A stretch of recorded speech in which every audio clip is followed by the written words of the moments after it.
Hello and welcome to episode 274 of the 77 Club. Harry, start with the socials. It's the Wolves 77 Club on Facebook and Instagram. We're the at 77 Club podcast on X.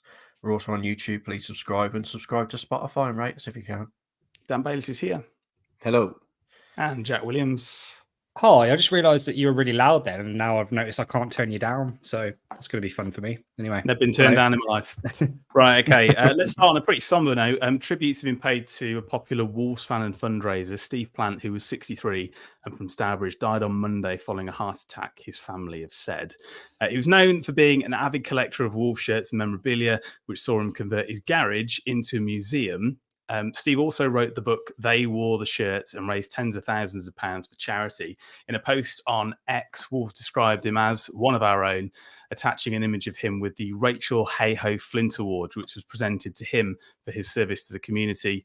And Birmingham's Children's Hospital said Steve was one of its most dedicated supporters, raising more than £100,000 for sick children over the years. Harry, I think you've had a few interactions with him on Twitter. I think a couple of months ago now, you'd found, or you were given a really old piece of memorabilia, and he sort of tweeted back to say, definitely frame it, it looks good. You had the same newspaper from, I think, about 1949 or something. Yeah, I've never spoke to him in real life, but obviously I think he sat near us in the North Bank. I'd seen him a few times at the games, and as you just reeled off his charity work, that's how he was known, wasn't it? And his shirts collection, memorabilia. He seemed like a top bloke from all the tributes I've seen. And yeah, I put on that post about, I think it was from the Billy Wright era, one of the FA Cup finals, and he had the exact same paper, and he sent a picture through of his. I'm assuming it's his garage or a pub of some sort, and he had it framed. So yeah, he was Wolves through and through. When one of his last tweets, or a tweet from last August, was the Stan Cullis quote about, I gave my life to Wolves basically, and it's a shame because he was at the game Saturday. He was at Villa.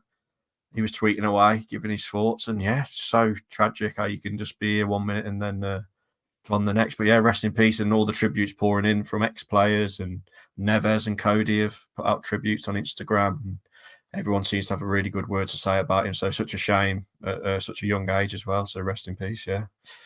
And obviously, as he wrote that book, They Wore the Shirt, I thought we could probably do our favourite ever home and away shirts. Start with you, Baylis. Oh, do you know what? I had a really good look at this, and there's quite a few. There's sort of 14, 15, where it was gold with the black sleeves I quite liked. But I always think it's that one from is it late 90s where we had the sort of gold with black sleeves again, but in the Wolves head logo. Yeah. I love that shirt. I'm going to guess it's about 98. Oh, okay.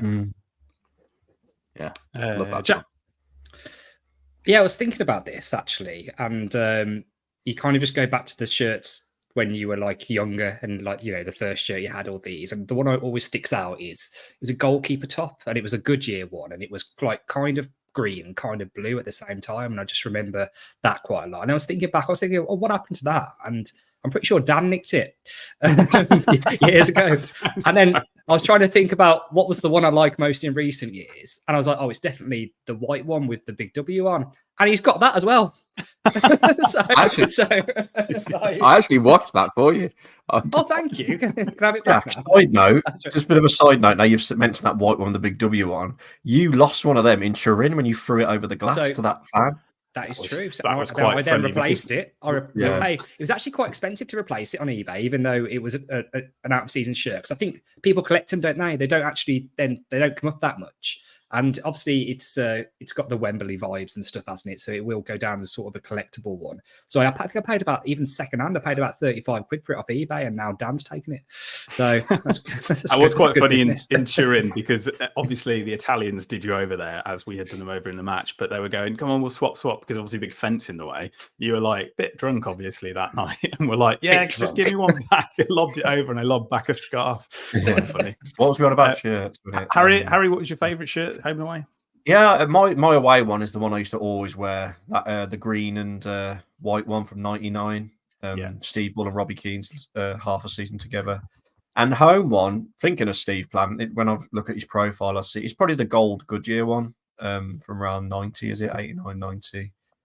All the ones before there was even sponsors, and it was just like the badge, those gold ones, probably my favourite home ones. But yeah, Probably more old school. I prefer the really old school tops, to be honest. Yeah. See, I'm going to go a little bit older than you because I really like the 1974 League Cup final shirt. The old gold, and then the three wolf crest on the in the middle. Weirdly, actually, because I was saying how much I didn't like the crest in the middle of the shirt this season, but obviously that is in the middle. And then the away shirt, I think it's 2006, 2007. Which was a white one. I mean, I love the white ones. I think what's happened now is we're gonna move something on to something more hilarious, which is Dan's got a moustache for some reason, and I don't know why, because he's done it by choice. But Yam 777 says that's killed me. That he does. It looks like Doofy off Scary Movie 2. I told you not to interrupt me when I'm cleaning my room. It's an absolute classic. It just makes no sense through it, because it looks like you've got like a pipe cleaner going across the top of your lip, but you haven't done it for a bet. You're not going on tour, and I just want to know why you've done it. I don't know. It's making great podcast content, isn't it? So yeah, people who can't see you just Google Doofy Scary Movie 2, and that's pretty much exactly what you get. Where's Baylis? Is he having a midlife crisis? Possibly. Baylis looks rather dashing, says Martin. A touch of the YMCA, if you ask me. Martin, you couldn't be more right, I don't think there. Paul says Jack looks like the odd one out with no facial hair. Well, Paul, that's because he can't grow any, unfortunately. That is true. So he can't hide those big cheeks. But Jack, those cheeks seem to be getting bigger and bigger, wider. Your face getting wider and wider as the weeks go on. That's just age and alcohol. Anyway, let's have a look at Villa away. Unfortunately, Harry, Wolves lost back-to-back league fixtures against Villa for the first time since 2003, 2004. We all know how that season ended. First half, brilliant. Second half, disaster. Well, yeah, as you, me, and Freddie Mercury said last week when we were previewing it, you two got the score bang on, didn't you? You two both predicted 3-1 Villa. I was trying to be a bit more optimistic, and I said Everton went there and went 2-0 up. They've shown vulnerabilities, and I think we can do something. And that first half was absolutely fantastic. It's one of the best halves of football I've seen Wolves play, especially away from home. Obviously, it was the same team that we started against Newcastle, slightly adjusted with Cunha and Bellegarde swapped wings. But I've never seen such a dominating performance. We had 10 shots, 4 on target. They only had 2, none on target. We controlled the game, but the only thing we didn't do was score more than 1 goal. And look, we know what our second half form's like. We crumble. And I've put in the title, is O'Neill tactically inept? And for me, on that second half showing, he is, because he got outdone by Unai Emery again. And we're here pulling our hair out. But it's happened too many times this season now. Same old story. But I've got to say that first half performance was very impressive, but that was quickly forgot about at full time. Manuel from Faulty Towers, what do you think about Cunha's goal? I thought it was very well taken, perhaps on a mistake. Yeah, I thought. No, you meant to say, I know nothing. Sorry. I thought we were pretty good for 45 minutes. It's a shame. Shame that games are 90 minutes, isn't it? Or nearly 100, as they now turn out to be. Yeah, well over 100, yeah. Yeah. We played pretty well. I think I was going to get onto it, but it's got to be something wrong tactically, because second half we have been abysmal pretty much every game. Forest are no great shakes, and that was a sort of 1-1, but they could have easily nicked it. And otherwise, we've been absolutely battered in the second half of games. So he's got to do something. He's got to have some form of tactics to manage a game better than he has been. Because at the moment, we're just absolute cannon fodder from the 46th minute onwards. Jack, I think as much as the first half was great, and you made the point, as I think we all did in the group, but there was a period of time at the end of the second half when John McGinn goes off injured, that Villa are down to 10 men, and for some reason we're not pushing for a goal. You know what, Sam? I was really angry about that, and I've forgotten about it, so thanks for reminding me. You're welcome. But I'm going to echo probably what the guys have said already, and I was so impressed with us first half for the majority. Like, we really just... Villa didn't know what to do. They couldn't really put anything together. We were stifling them in every area, and we were the better team. If anything, I think we could have got in 2-0 up at half time, and I think that would have been a fair result. And I think just, the Villa fans watching that, thinking they've played, Champions League football in midweek, they'd have been a bit shell-shocked and just think, what's going on here? And so, really, really pleased. And we've said it a few times now, like, is Gary O'Neill or is the team a little bit naive in places? And that did really wind me up. So yeah, McGinn's gone down injured, and we've got a great chance there. A really good team goes for the throat then those last 2 or 3 minutes. When you're a man up, and the team you're playing, the players just gone off. They're down to 10 men, and they're already a little bit confused because they probably weren't expecting that half to go the way it's gone. Mm-hmm. You go for the throat then, but it looked like we were just playing for half time. And then what happens is we're passing the ball around the back, and we nearly mess it up. We nearly give the ball away and let them in and give them a mistake back. I think it was Mosquera, actually, but I could be wrong. I can't quite remember. But that's the mentality. And that all comes down to tactics, doesn't it? Because that's what O'Neill's told them, just to get into half time then, rather than go for the throat. A good team there goes for it and just tries to actually get that second goal, which would have made all the difference in the second half. Well, probably lost 3-2 anyway, but you know what I mean? But that's one of the things that annoyed me. And then obviously just the change between first half and second half. As soon as we saw that Emre was changing it, we've started to get worried. And the problem is it's becoming a thing now. And it's not just us who's going to notice it. Other teams are going to notice it. And it's no good coming out and working really, really hard in the first half or first period of the game, playing some great football, if you're going to just fall apart in the last half an hour or 20 minutes or whatever it might be. And I'm worried now about the mentality that this is going to sort of push on the players and how they're going to feel about it. Because what's going to happen is if we carry on going longer without our first win, which with the way the fixtures are looking is very likely, what's going to happen is when we do get our noses in front again, whether that be, in the first half or a bit later in the game, is they're going to be worried about holding on to a lead. And I don't know. I can't remember a period quite like this where if you look at it on paper, we've got 1 point from our opening games. The only way it could be worse is if Forest beat us, and they weren't far off doing it. It could have happened on the day, let's be honest.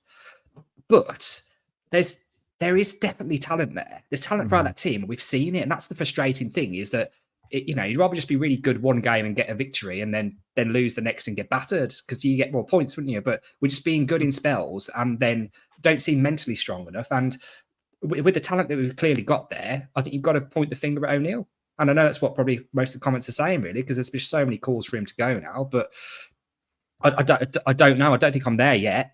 But, there's got to be improvement, definitely from him, because things come down to game management. And if a team have got 10 men and they're on the ropes and you decide to just pass it around the back, then, you're asking for trouble. And we got slapped in the second half because of it. So I want to try and weave something in here, and it starts with Ian's comment. It's like a reverse of the Nuno years. Couldn't do anything first half and brilliant second half, Harry. Then you look at some of the stats around what we'll obviously talk about later ahead of Liverpool. But, we're without a league win so far this season, having, as Baylis says, drawn against Forest, lost the rest. The last time we've gone longer without victory at the start of the Premier League season was actually in 1920, where Nuno was the manager. And arguably, the start in 1920 was much, much easier. Leicester at home, Leicester away, Man United at home, Burnley at home. All of those are draws. Losing to Everton away, lost heavily to Chelsea at home, 5-2. Does that ring any bells? And then a draw with Palace before a first win of the season at home to Watford. So finished 7th that season. Yeah, and if you remember, we went to Besiktas 1-0, then beat City 2-0 away, Adama, the famous game. So, look, I can see why people are panicking, but we have got to remember our fixtures have been very hard. But I'm getting really frustrated with O'Neill now. Like, that second half, just to send them out in front of, just to get us to sit back like we did. I know we had the element of having loads of people booked. We had about 6 bookings that first half, didn't we? The referee was very card happy, and Semedo pulled out of the challenge for the Watkins equaliser because he was on a booking, and obviously Aït-Nouri got booked after about 5 minutes. But for me, with O'Neill, bringing Larson off, the big bloke who can relieve some pressure, to bring Guedes on was a mistake for me. He brought Rodrigo Gomez on, who was just come on to defend, and he's weak, and he's like small lad who don't really want to be defending, he wants to be attacking. And obviously the other changes were forced because Jerson got injured, which we'll get on to, and obviously Tommy Doyle comes on. But yeah, I think he got it completely wrong, O'Neill. I really do. Second half, just to get him out there to sit 10 yards deeper than what we were when we completely dominated and not really react with any thought to Unai Emery's changes was just rookie management for me. The same happened against Newcastle as well. The same happened against Chelsea. I mean, we got away with it against Forest, but that looks like a good draw now, because to be fair, Forest are doing really well under Nuno now. But yeah, I don't know, man. Like, obviously Villa are good, but I said last week they've shown vulnerabilities, and Everton should have got a draw there. And we should have beat them. We should have been 2 or 3 up at half time. And it's so frustrating. And Obviously, Yersin's out for the season now, so when it rains, it pours. But it's getting frustrating as well because his comments after every game, he's becoming a bit of a defeatist attitude now, O'Neill. And I'd rather him try and put a positive spin on things, but he's just doing the poor me, and coming out with excuses, which I don't like to see. What do you think of it, Dan? Because obviously we were calling for earlier substitutions last week. For some reason, he then goes and makes a pretty early substitution in the 65th minute, but he takes off Larson, as Harry said, which is just atrocious, I think, with Guedes coming on. Forced into a change with Bueno coming on for Mosquera, who's obviously gone off injured, and Doyle coming on for João Gomez at the same time, after which we just capitulate 2 goals to Villa. He doesn't know his team again or his system, clearly. Like, some of those, his hand was forced, and that has been, but that's always the case in most football teams and clubs. But he's clearly not setting up to go and win a game. And I don't think he knows how to within that second half now. He's lost his impact player that could change a game, even though Neto, I guess, was injured quite a bit. But we seem to have a system that got us a purple patch of results last year that boosted us to safety. Whereas right now, there's no one that I've seen so far that's going to change a game and go and take it away from an opposition. I think, sorry, just to jump in, I think Cunha and Andre are the only 2 on the day, and probably Dawson, because he defended for his life again, but he seems like he's on his own. But Andre in midfield that first half is one of the best performances I've seen from a Wolves player. The bloke's a superstar, and Cunha took his goal well, looked to fret constantly down that left, and Andre is the only... And Cunha, as I've said, but Andre is probably the only positive to come out of the start of this season. He's been unbelievable. But when he gets tired towards the end of the second half, and everyone says he tries to protect the back 4 and never loses the ball, but that just goes out the window when you're sat back defending constantly and you haven't got the ball. So it's a shame because someone like him will probably go next summer if he keeps going like this. He's probably thinking, why have I come here? Let's be honest, looking around. The weather. I've got a couple more points just to make on that. One is adding on to what Harry mentioned earlier, and it was their equalising goal. I said it in real time, and I didn't realise it was Semedo then he was on a card, but I said it to myself, like, got to win that. And it doesn't matter if you're on a card. That it was clear what was going to happen there from that position. I know the ball you broke unfavourably, but you've got to do something there. I don't care what it is. You can't pull out that weak because it was clearly going to lead to a goal. So I was really disappointed with that, particularly from Semedo. And I know he was on a card and I know he's worried about it, but that was the game-changing moment then. So, and following on from that, then just how did we just fall apart so quickly after being like pretty solid up until that point? And it just got into a joke, didn't it? And it was like, once it got to 1-1, it was like, well, that's it. We ain't getting anything from this game. Might as well let them score another and then another. And, that's annoying. And then the other thing is something lots of Wolves fans have been calling for a while now, is O'Neill hasn't changed the system to a back 5. And now we've only got bloody 2 centre-backs anyway, so we can't play one. Because every man and his dog who, doesn't matter what you know about Wolves, knew that we needed to sign a centre-back as soon as Kilman left. We haven't done it. And what's happened? The most predictable thing that you could predict. Really, really sad for Mosquera because, I think he's had a decent start and he's come in from, never really playing for us before and, showing promise as, still a little bit rough around the edges, but he's done well and it just must be heartbreaking for him. But as a professional football club, you need to plan for these things and we just haven't done it. Well, let's have a look at Mosquera. Significant period on the sidelines ahead. He's now had all the various assessments, scans, and they have unfortunately confirmed injuries to his MCL. What's that, Baylis? His MCL? Medial cruciate ligament? Medial collateral ligament. And his ACL, which is... anterior cruciate ligament, yes. So timescales, they say, are difficult to state prior to surgery, but it's unlikely he will feature again this season, Harry. I think it's weaponised incompetence from the board, really. We've needed a centre-back, as Jack has just said, I'm just looking at the clock now, for about 6 years. So, we haven't really done that in that time, apart from Dawson. Nobody with Premier League experience aside from him. I wouldn't really put Nathan Collins in that category. But he did send something into the group today, which is Ryan Bennett's available on a free transfer. He hasn't got a club. Yeah, well, everyone was on about Matip as well, weren't they? But there's some kind of rule where we've filled out our registered players, so I don't think we can do it. There's so many complications. But I don't know why I wouldn't go after him. Matip seems an obvious choice to me. I just don't think we can. for the rules. I think that's what people are saying. Anyway, yeah, we needed a centre half. We brought in that young French lad, but he's injured as well. I think he's out for another month, but he ain't going to be the answer, is he? He's 19 years of age. Yeah, Santi Bueno, they wanted to get him out on loan, if you remember as well. So you can tell O'Neill don't even fancy him, and now he's got to play. And he was poor when he come on against Villa. So we've been a bit unlucky because, yeah, we should have signed a centre half, but to get 2 injuries, to Totti Gomez now Yerson is pretty unlucky. We had bad luck in the striker area last year. It seems to have flipped to the defence now, but yeah, we were banging on about the back five last week. That's gone out the window now. We physically can't do it unless we put Doherty in there, but I don't think that's going to happen. And anyway, we got so much abuse for suggesting a back five last week. There's no point in discussing it again because we will have to cancel the podcast.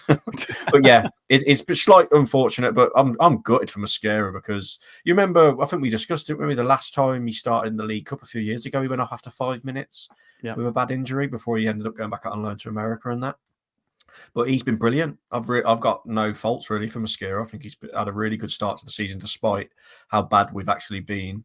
But yeah, it's a shame. And now we are really desperate because, like you say, we've got 2 centre halves available.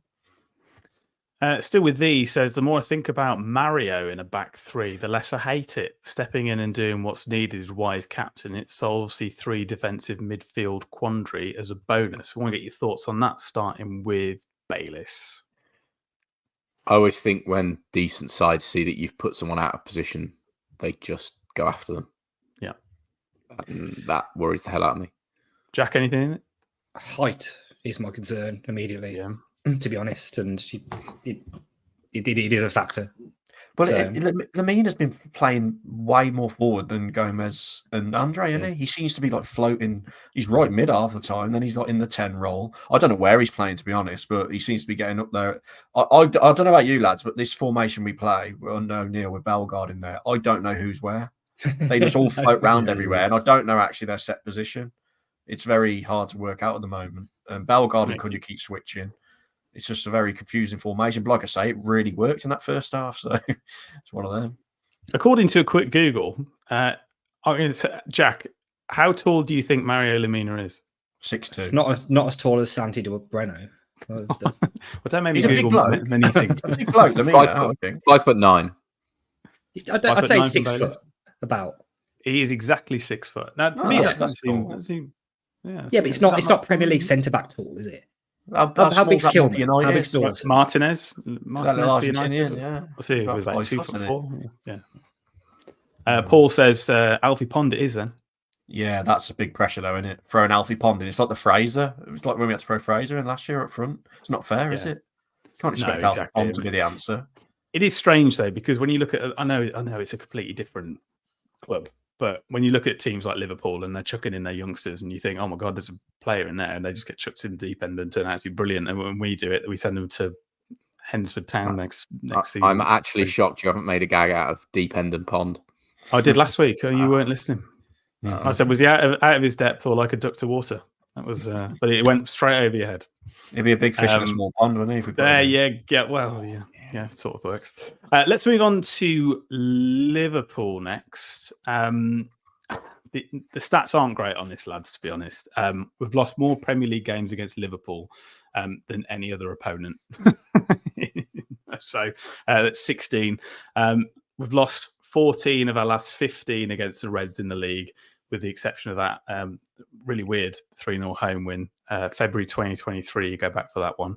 Liverpool have kept a clean sheet in 65% of their Premier League games against Wolves, 13 out of 20.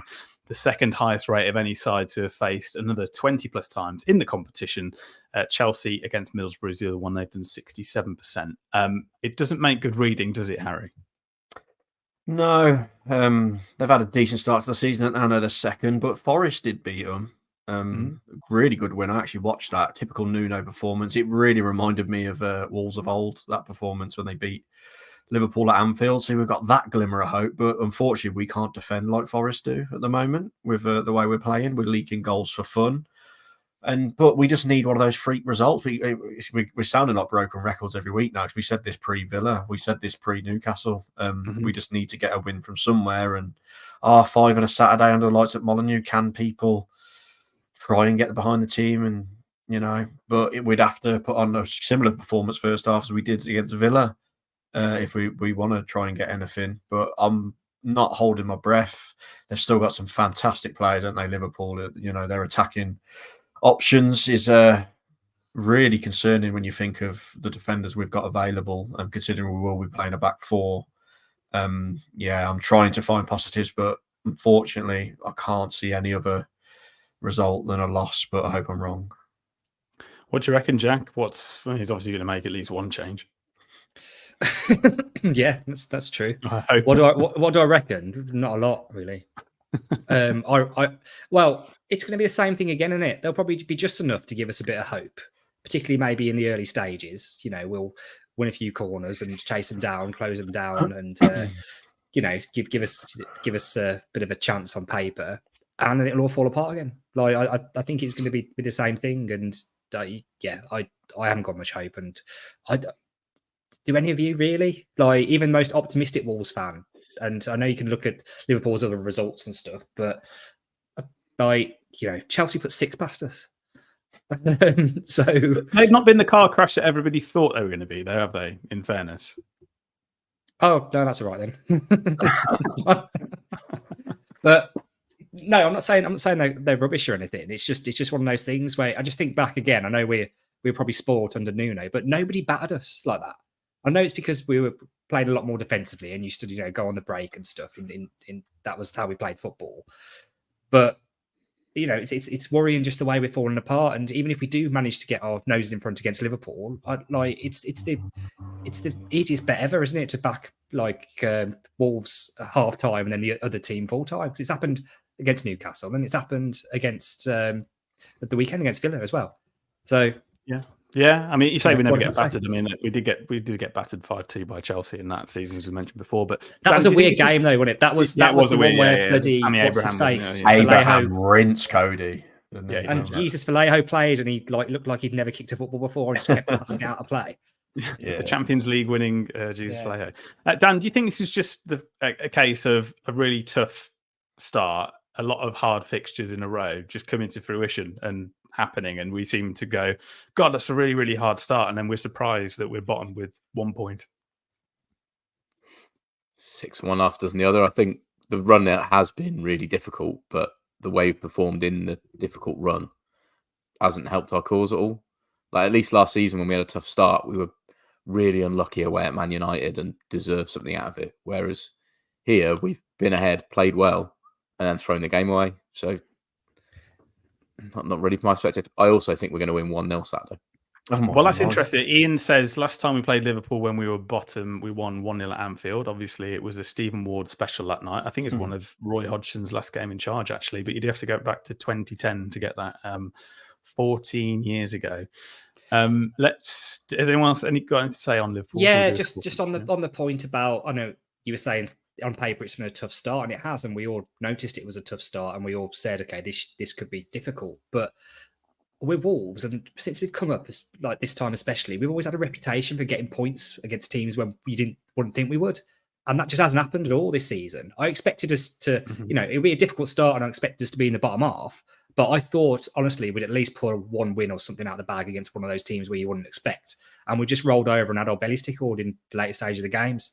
That's my concern, is that where's that fight gone and that grit that we've seen throughout, I know it's different players, but, what that we've seen since our return to the Premier League, particularly in games where on paper we are, the weaker side. And we've seen it in glimpses, but we haven't seen it through to the end. And that's my concern, really, because, Wolves, if you go on paper and say, November's way easy on paper because all the teams are in the bottom half, you know what's going to happen? We'll bloody get 1 point or something. So you can't just think that because we're playing these teams, it's okay. If we don't pick anything up, it's not.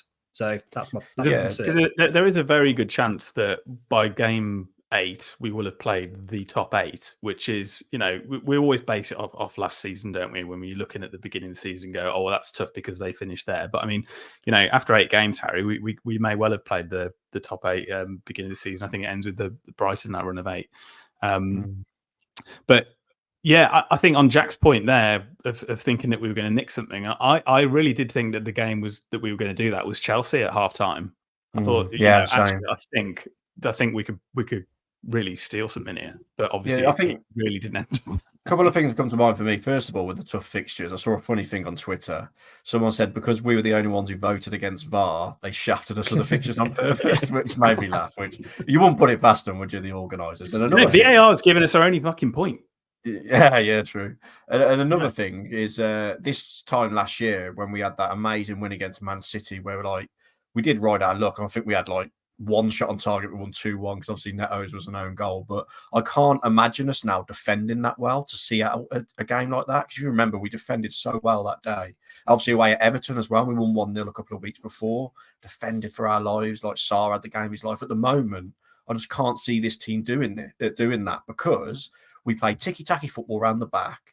And O'Neill just don't seem to want to do that now. Whereas obviously we were 5 at the back that day against Man City, and we've just discussed we can't do that now anyway. So I just can't see us putting in that heroic defensive performance at the moment. I just can't see it, just the way we're playing and the way the confidence is low and the personnel we've got available. So unfortunately, I think the only way we're going to win is if we outscore the opposition. But as we've seen, that's just not happening. Yeah, it's just not happening though. Yeah, we're doing all right. We're scoring. Well, I say we're scoring goals. We should have scored more at Villa. But there is an element of bad luck. That Aït-Nouri one that hit his inside of his leg and went wide, things like that. But Strand Larson hitting the post at Newcastle. Yeah, Newcastle, yeah. So it's just one of them. But I just can't envision us going 1-0 up against Liverpool after 20 minutes Saturday and us defending for the rest of the game. I just can't see it. But we just can't keep clean sheets, can we, at the moment? Let's do a score prediction, Dan. 1-0 Wolves. 1-0. Wow, incredible. That's a clean sheet. That's not happening. Jack. It's going to be a weird one. It'll be enough to give us hope again, but I'm going to go 4-2 Liverpool. 2-0 up at half time, yeah? 2-0 up with 7 gone, I think. Yeah. I'm going to be positive again. I'm going to keep trying. I'm going to say there's a bit of a minor miracle on the night at Molineux. I'm going to say we're going to win 2-1. More hope than expectation. If 4-2 does happen, and Deborah's made the point here, it says, Harry, how upset were you against the Villa? Can't wait for you after the Liverpool reaction, the video there. You had a bit of a meltdown, didn't you? Yeah, I did. But just because of what I said earlier, people saying that we need to stop podcasting for just suggesting a back five, I'd lost my head. I was angry we lost to Villa. I lost my head. But it blew up the video, and I've got the most subscribers off one video ever. So maybe I need to do that more often, to scream at the camera and tell people they eat popcorn in their basement. And tell them to fuck off and not subscribe. Who knew that works? Just tell them to fuck off and then they subscribe. Oh man, yeah, let's do that again.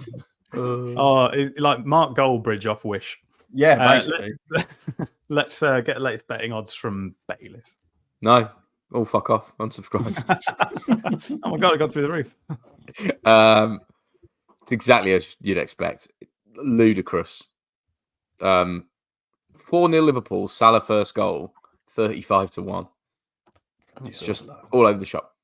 You can get value in anything Wolves related, but just a couple of picks. Strand Larson, big lad, 1-0 Wolves, 150-1.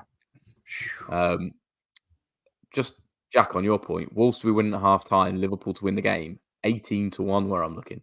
See, that's quite low, that is, for half time. Half time, full times are hard. If you backed both the one against Newcastle and the one against Villa, they'd have probably been 28, 33 to 1-ish, I'd say.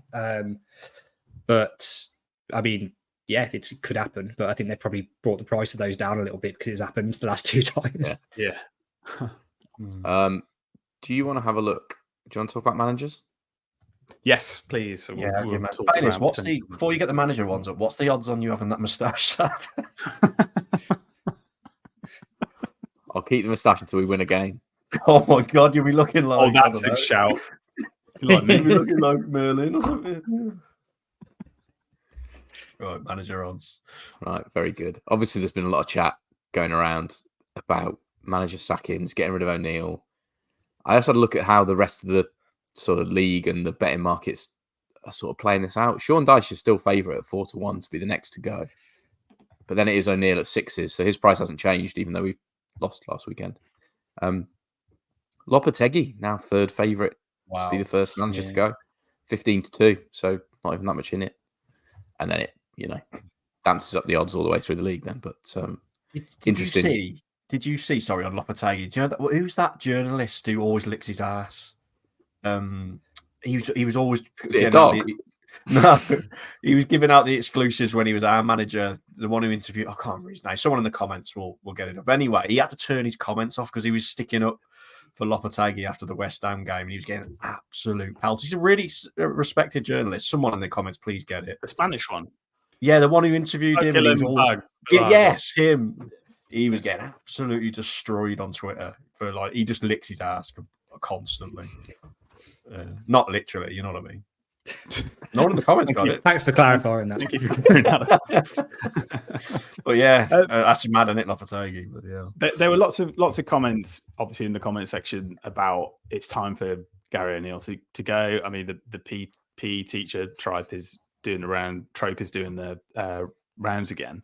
Just looking at the available managers, because realistically, we're not going to have the pull, and you rarely have the pull when you're bottom of the Premier League to bring in someone from another club paying compensation, potentially, obviously, the whole of the 4-year deal that Gary O'Neill signed in the summer, etc., etc., etc. But when you look at the people who are available, I'll just go down the list, and these are managers who managed in the top flight. Frank Lampard. Jesus, absolutely not. You know what? In the points per match section, 1.47 points per match. With £1 billion of talent. Yeah, Chelsea underperformed massively. All right, then prove anything. Well, they had a transfer ban. He did all right at Chelsea, I thought. Yeah, no, he did actually. I think it was most you have 2 centre backs. Graham Potter. Apparently, he's lined up for the Everton job if Dyche goes. But too much I money. wouldn't turn my nose up to Potter. Harry Potter. No, well, are you going to mention David Moyes next, Sam? David Moyes is on the list. That would be my pick personally, just because I'm boring. I want to see us win games in a pragmatic manner instead of doing this ticky-tacky pass. Yeah, I mean, I wouldn't mind David Moyes, but I don't think it's the sexy pick, is it? But I don't know why we're talking like this, because for me, last week, our comment section was really mad but we remember we did it the day after Brighton. Mm-hmm. So everyone was really down in the dumps with O'Neill. This week it's quite calm in the comments, so I don't think like 95% of the comments last week was O'Neill out. But I think that was just an overreaction because it was so raw. But I think we've got to give him a little bit more time because, as you mentioned, we've played the top 8. He is annoying me with some of his tactical decisions, which we're allowed to point out. But I think he's earned the right to have a bit more time, up until at least November for me. But if he does go, David Moyes, reveal yourself. I think that the people are still hurting, but Dan's moustache has honestly just calmed the comments. It's diffused the situation completely. And everyone's just looked at that and smiled. So I think that you should go and be a police officer or something down with that. It would help. I would take Moyes or Potter, to be honest, but I don't think we could afford either of them. No. To be honest.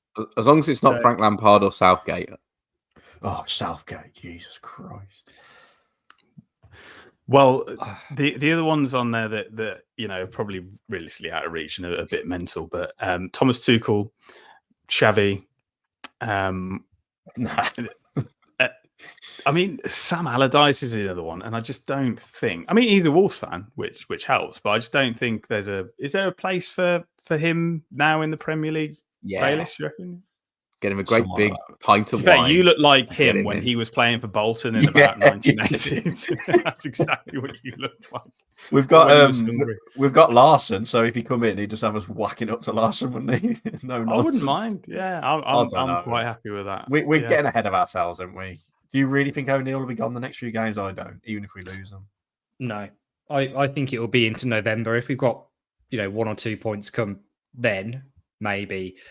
But I think he's got a bit of sympathy just given the fixture list and given, the performances haven't been too bad overall. In spells have been exceptional. That's the thing that's they're going to look at that. And I'm looking at that. I've still got hope there. And it's a bit annoying that we are now technically bottom, but there's teams above us who are going to be worse than us on paper. I'm not worried about anything particularly yet, but I do also think at the same time we could have got, 7 or 8 points so far from these opening games. Give him a bit more time, at least until 7:00 on Saturday. Maybe that. Plus extra time. Stuart says Big Sam would be great. Trevor says Big Sam homecoming. But then Wolfsby says, no, Wolves don't need any more ex-baggies. Niall says, O'Neill will last until the beginning of December. The test will be the November games. We said that quite a lot, haven't we? If those are bad, he'll be in trouble in December. Agreed. Is Warnock still retired, or is he out of retirement? Isn't he like coaching in Barbados or somewhere stupid? Has he not got an international job or something? No, I think he's a director of football at Torquay United. Oh, he loves it down there. I'm sure. He lives in Cornwall. So I mean, he's just over the Tamar. You are correct. Was that Scottish team? What was that Scottish team he was managing? I think he went to Aberdeen, didn't miserably. Yeah, he like had a really bad time of it and like left really quick. I think he's lost. He's not lost it, but he's old now, and I think he's done really. Yeah, I and so. that I mean, I can't imagine that. Imagine Jeff Shee speaking to Neil Warnock. You just don't collide, does it? I just want a fly on the wall documentary. I'd watch it. Oh dear. Yeah. Stephen says Merlin the Magician. Is that Mick McCarthy? Stephen says December will be far too late. Wolves must act now. Do you think, Jack, if he'd have been given a 2-year extension to his current deal, that we'd be having a slightly different conversation? What you mean on the same terms without? I'm assuming when he signed that new deal, he would have got a substantial pay rise because, let's be honest, he overperformed against the expectations he was given. It's just the way football goes, isn't it? And I think like when the agents are involved and everything, the standard now is they try and get your client a long-term deal, and then even if you're crap, you get a massive payout. So it's weird the way it works. But if you want to compete and get people in, and there was whispers going on about him going or being a shoo-in for the England job and stuff, wasn't there? So it's the way it goes. I just find it weird. Like, I don't get it with these managers. Like talking about Warnock being in Cornwall and managing teams like Aberdeen. O'Neill still lives in London. So does he? Yeah, he lives in Beckenham. He must have a flat though, or something. He must have a flat or something, but he still lives down in London. He sleeps under the subway. No, I think the reason they give O'Neill a 4-year deal was because genuinely, this is how fickle football is. Like we said, everyone was saying he's going to be the next England manager, so they were probably thinking, right, give him a big deal, so when we get a massive compensation payout, if England do actually want him. But it's just mad how quick football changes now. He wouldn't even get the Starport Swiss job. Never mind England, the way it's going. It's weird, isn't it? I mean, the only one that hasn't really been mentioned is actually the ex-England manager, who's Gareth Southgate, because I think a potential destination would have been Everton, but I just can't see him managing at the top level, just on what you see with. And I know international football is completely different to club management and stuff, but when you've lost two finals with your country and been relegated with Middlesbrough on your CV, it's not brilliant, is it? But there you go. Go on. So he'll be one that goes to. I mean, Everton would suit him actually. Everton would work, but I think he'll go to a big club and then have a tough time, to be honest, because everyone's seen it, haven't they? So exactly. Managing the big names. Kenny Jackett. Paul Lambert back in. Harry, you'd love to see, I'm sure. Very exciting. No, you're right. No. Well, if you are heading to Molyneux at the weekend for the 5:30 kickoff, best of luck. We will hopefully see you there, but we'll say goodbye to Harry Mansell. Yes, thank you. Bye-bye. Squadron leader Baylis. Goodbye. And Jack Williams. Goodbye. And it's a goodbye from me. Goodbye.